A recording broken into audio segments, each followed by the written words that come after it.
6 months, the discussion and the rancor around homelessness has been off the chart. And I want to throw out a high five shout out to our musicians again, because I just wonder how different the conversation, the council meetings, the town halls, the press conferences, how different they would be if we started with a little music and a few deep breaths. So I throw that idea out there.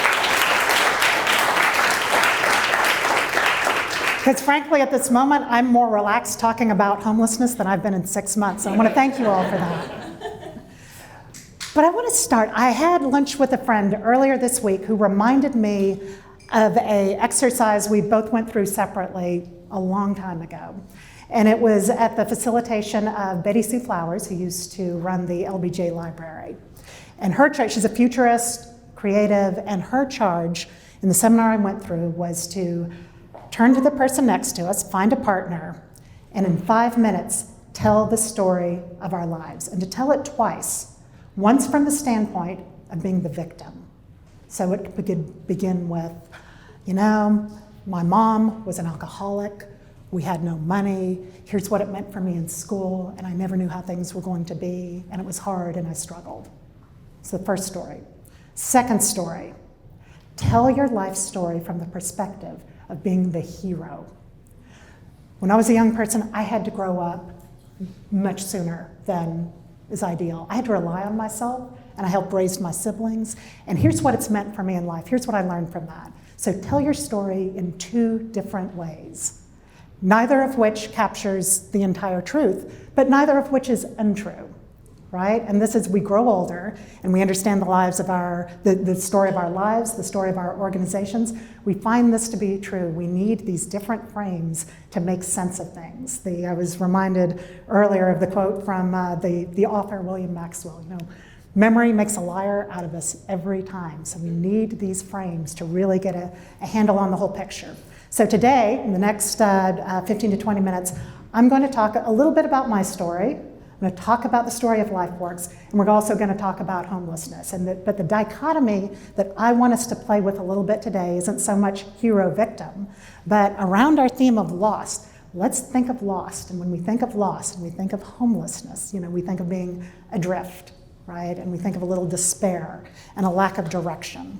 But I'm also going to ask us to think about loss in terms of being in a place of discovery and creativity moving forward. So that's how I'm gonna kind of frame some of this. So it feels like most of Austin. I didn't grow up here.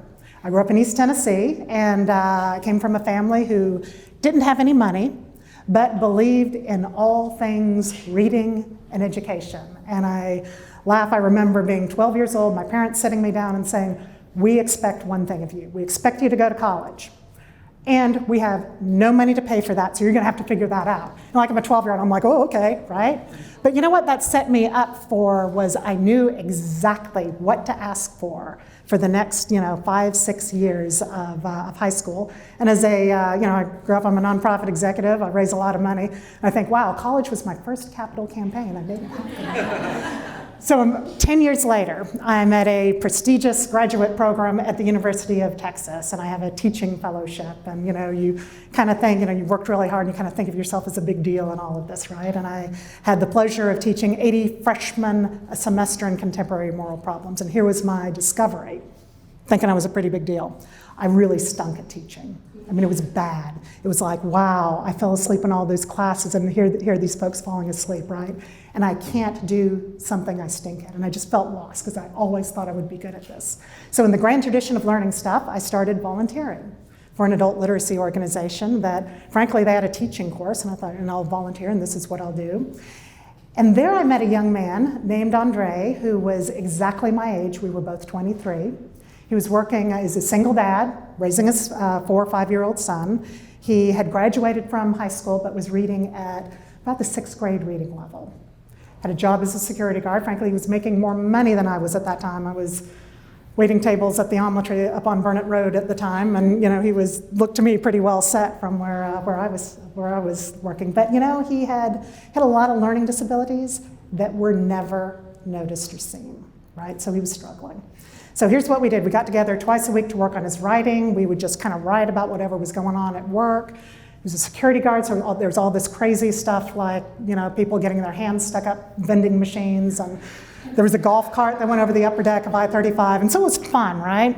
But then one day, and he just worked so hard, right? So, the stories were perfect by the time he left. And so one day, I suggested, let's write about something else. Let's write about your son. And he gets really quiet, and I think, okay, I have done something wrong here. I misstepped. I don't know what I've done. So I asked him. Turns out what we were doing, we weren't learning how to write. We were doing that, but what we were really doing was we were writing the incident reports for his security guard job that were already late, that he couldn't write on his own, and that his job was pretty dependent on. So we weren't doing a literacy lesson. We were helping him navigate a situation of intense vulnerability. He was lost in this sense. Now, Andre, was and is an amazing human being. Last I heard of him, he was doing advocacy work for single fathers. So he went on to just achieve really wonderful things. But he was in a situation where nobody saw what he needed to succeed. I was fortunate that my parents set me up to be seen and to articulate what I needed to be successful. So I think about a ballet teacher who kind of noticed my payments were always late every month, so she gave me discreetly and in a dignified way a job as a teaching assistant, so that wasn't an issue. And a science teacher who put me on a path to a scholarship. So relationships, adults who do, frankly, they're taking time and money they don't have to invest in success, and these opportunities are key. And then turned into kind of the founding principles of LifeWorks, because at LifeWorks, we are serving youth who have been through unimaginable obstacles, growing up in foster care, repeated homelessness, so many custodial transitions, young parenthood, sustained exposure to trauma. And so we're at a fork in the road where either somebody's going to stand up and provide this kind of unconditional support, or, and we know this from the data, they, and likely their children, will struggle for the rest of their lives. So we believe in three things at LifeWorks. We serve more than 4,000 families every year. Last night we housed about 170 youth in one of our shelter housing programs. So we have a broad reach in Austin, but all of our 20 services are founded on three principles. First, everybody deserves a place to call home.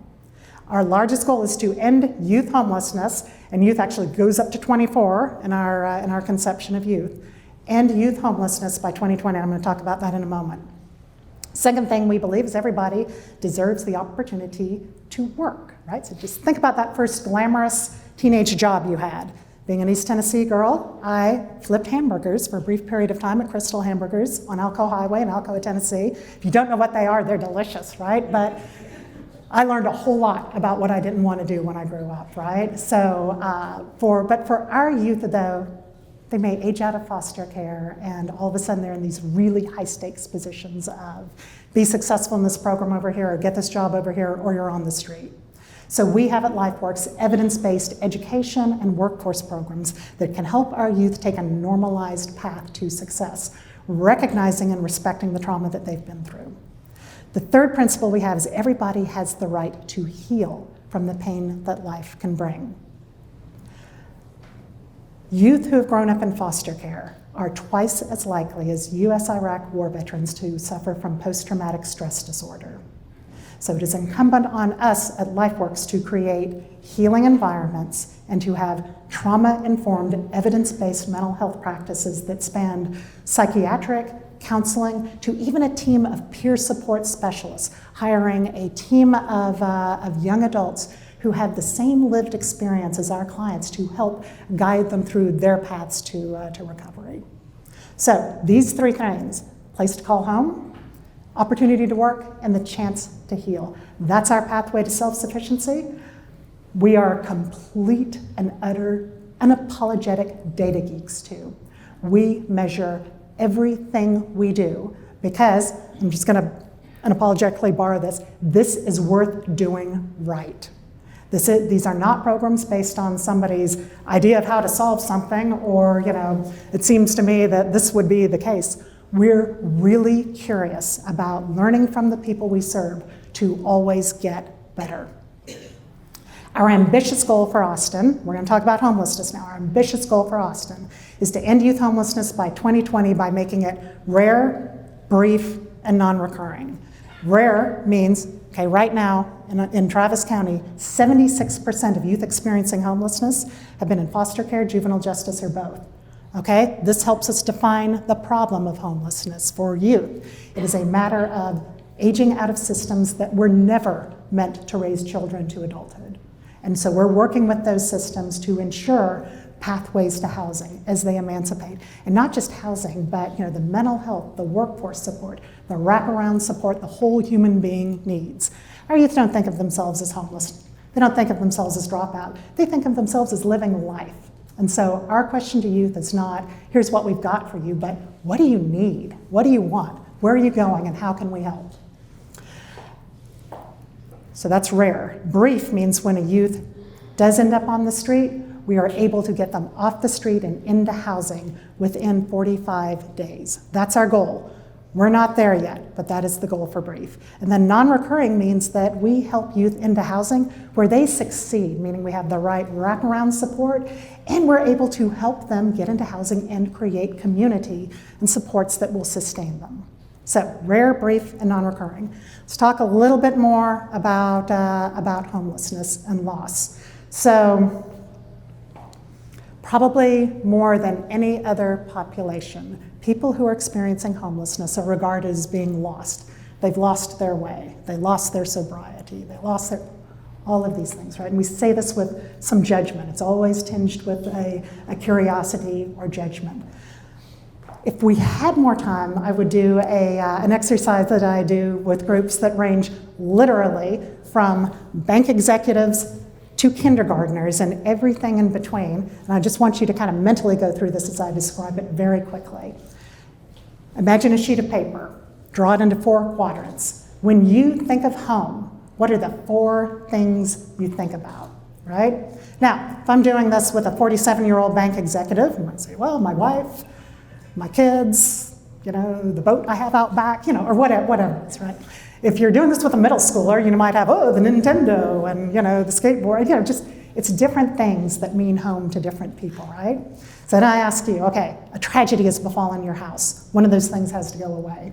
Now, if you're a middle schooler, the first thing to go is inevitably the little sister, right? She can go. We don't need her, right? If you're the banker hospital executive, maybe you ditch the second house that you're at, whatever it is, but that's the priority, that's the throwaway. Well, then we pose another tragedy, and you have to winnow down to what is the most important thing you associate with home. And inevitably, from 5 years old to 80 years old, it's my wife, it's my mother, it's my little sister, it's love, it's my dog who I live with.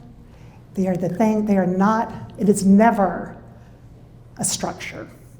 It's always love and connection. So when we think of loss and homelessness and having ideas for solutions, we need to focus in on really what is the loss we are addressing? And how can we put the people in the pain of that loss close to the power of ideas for solutions? At LifeWorks, our the pathway that we're building very collaboratively with other agencies in town for exiting homelessness is based on a human-centered design model where at every stage of engagement, from approach on the street to filling out the housing form to developing a safety plan while you're still on the street to those first few months in housing, every single piece engages youth in a dialogue around what adds value for you? What would engage you? Because when we ask a youth, a 22-year-old, when was the first time you experienced homelessness? And what we're expecting to hear is, the HUD definition of Category 2 homelessness, and we're going to put it in that box. What we typically hear is, when I was 8 years old and they took me from my family. It's not time on the street. It's the loss of family and the loss of connection. And that is the problem we are trying to solve with homelessness in Austin. And it is not a short game strategy. It is not a move some folks over here or move some folks over here strategy. It is a long game strategy of connecting people with housing and connecting people with community, whatever that is for them.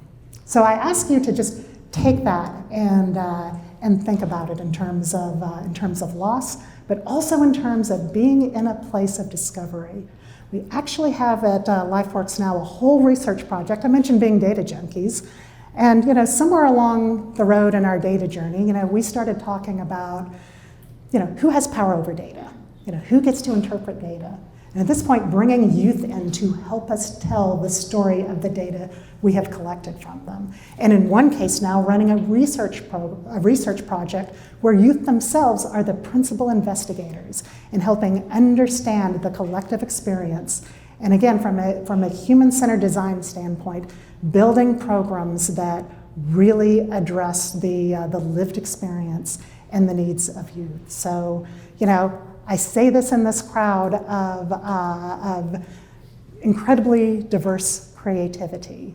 When you think about homelessness and you want to engage, really think about the experience people are going through and look for organizations and look for leaders who are really thinking through, how do we put the people closest to the pain, closest to the power in creating solutions? That's when we are going to mark the end of homelessness, because it is worth doing right. That's all I have. Thank you.